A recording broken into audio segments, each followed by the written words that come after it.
When my son was 5.5 years old, he refused altogether using crayons, markers, pens, pencils, and would refuse to draw, write his name, color, anything. And he really wasn't engaging in much in his life at all because he was in severe nervous system burnout as an undiagnosed and unrecognized pathologically demand avoidant child.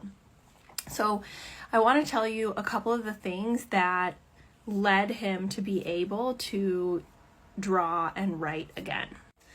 Okay, so first of all, he was physically capable and had already learned to write his name and draw when he was about 2.5 years old. But because of nervous system activation and constantly perceiving threat and all the demands, he had started to refuse and avoid engaging it altogether.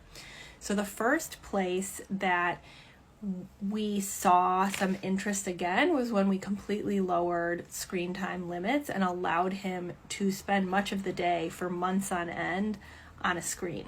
I'm not necessarily advocating for this, I'm just telling you the story.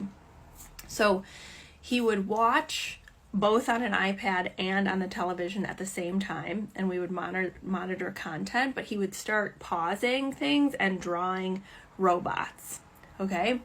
And then when he wasn't on a screen, he would ask us, Mommy, will you draw a robot? Daddy, will you draw a superhero? And he would control every single thing we drew. He would not do it himself unless he were on a screen, but he would have the vision in mind. So this is the first level of scaffolding we had to support him in, which is doing it for him.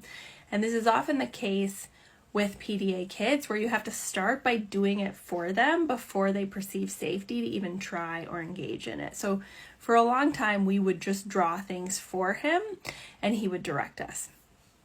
Then the next step, once we were starting to build trust, was he would ask us to draw a superhero, for example, and we would draw the outline and then he would color some of it himself. Okay, this took at least a year and a half before he would voluntarily engage in drawing or coloring. The more we forced him, and this is true for anything with a PDA child, the more deeply he avoided it and the more intensely he had a reaction to it. This is a deeply counterintuitive thing for parents because we get worried, right? It's like our kid learned to write when they were 2.5 and yet they refused to do it at 5.5. What do we do? The key takeaway here is to let it go.